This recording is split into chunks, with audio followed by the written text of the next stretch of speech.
Looking at these numbers, they beat, of course, we know about the distortions, but it does really, at the moment, underline the comeback that the Chinese economy's made.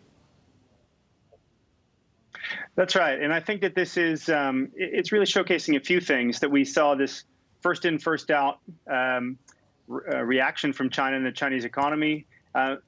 It's going to be harder to surprise from here, though. You know, we see great industrial numbers, great retail numbers, and perhaps that is an alignment as well that property and infrastructure investment were maybe not as good as expected. China is really trying to shift the focus of liquidity and credit expansion out of the out of the residential property market into the real economy. And this is something that will be somewhat of a risk going forward, especially for emerging markets who depend on that continued acceleration out of this from China. So I think it's just definitely worth watching the credit side of things here. Yeah, and Dan, how does it fit into your essentially your strategy? Does it move the dial at all with regard to that? Is it pretty much what you were looking for? No, it is what I'm looking for. You know, I think in a relatively closed economy with excess savings, if we're going to think about this as China trying to, as best they can, discourage a property bubble, the money has to go somewhere.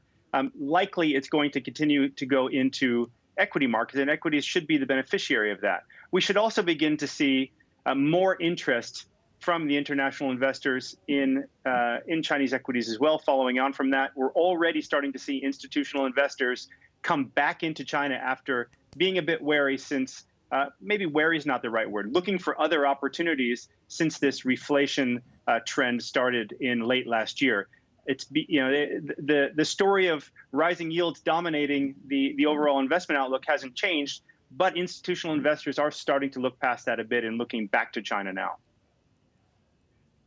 Well, absolutely, and you highlight that real and nominal rates are very much key to the market action and market sentiment. Tell us a little bit about that, and how long does it last for? Well, yeah, this is going to be a tricky one because we've got to really think about what is actually driving rates higher here. You know, this is a big part of the story. Is it actual inflation expectations that are rising, or do we think inflation is going to get out of control? Do we think that the Treasury market's the supply will overwhelm demand, or do we really think this is about not trusting the Fed and not trusting other central banks who say they're going to keep rates supportive for much longer than the market thinks? And really, this is about the trust issue at this point. And you can see it for every upcoming meeting. We're hanging on any potential change in policy or statement. And the way this is going to work out is that as we get these base effects that come into play here, they're going to be politicized a bit by the people on the other side of the story who think that this stimulus is going to be counter to what the economy should be doing when we're coming out of a recovery. So this is really something to be watching here, as you're going to see a fight between you know, the storyline around what is causing this inflation, and it's going to rise. Inflation will rise on base effects alone.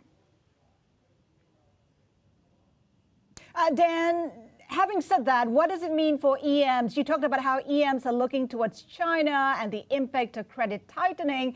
EMs have been under a lot of pressure because of those surging yields as well. What's the outlook? And that takes us to a question of the day, which is how high a yield is too high for EM assets? Yeah, it is quite the question, right? So I think typically you would expect emerging markets to be as this growth proxy now and to respond potentially strongly to this better growth environment. This is atypical behavior. And it's because of this uncertainty around the yields policy. You know, it's just more difficult for EMs to be supportive of their economies, to cut rates when yields are rising elsewhere, and to maintain capital. And it's just something that it's just a bit different this time for sure. So we would need to see some kind of stabilization in yields, I think, before people become comfortable going back into the EM space again. And emerging markets are going to have really a tricky path to navigate here as they reopen, as the economies reopen, and they need to stimulate retail demand. How do they keep rates supportive given the external forces of rates on the U.S. side? So how far can that go? Well, I think that's a question that we have to really think about. How far do we think U.S. yields can go? I think that through the second quarter, we actually are going to see yields go a little bit higher, maybe 175, 18, as this inflation story becomes more of a hot topic in a political debate. But as the market realizes that they're way too aggressive on the path of the Fed right now, it's just they really count on tapering to start at the beginning of the year and rate hikes to start beginning in 2023. It's just that would be a path that requires almost no hiccups. So the market is going to, I think, by the end of the year, be more like 1.6, 1.5 on the treasuries. Dan, China's credit tightening would also have an impact on commodities. I mean, some are calling for that super cycle. What assumptions are you making about China's appetite for commodities, how credit tightening might impact demand?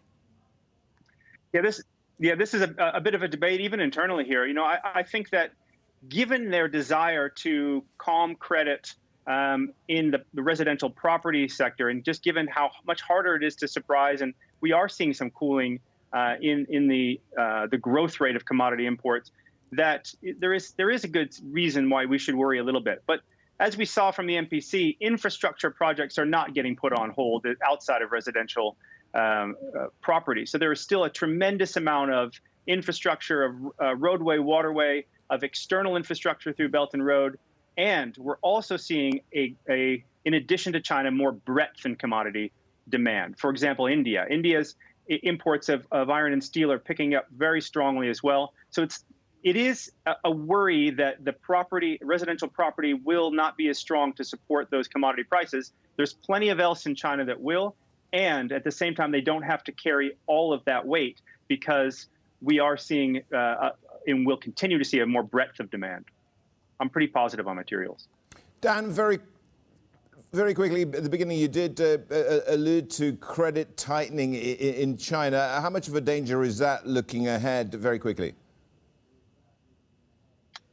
It's a danger if it's mismanaged. And we can see right now that China has already done some injections, announced some more injections today.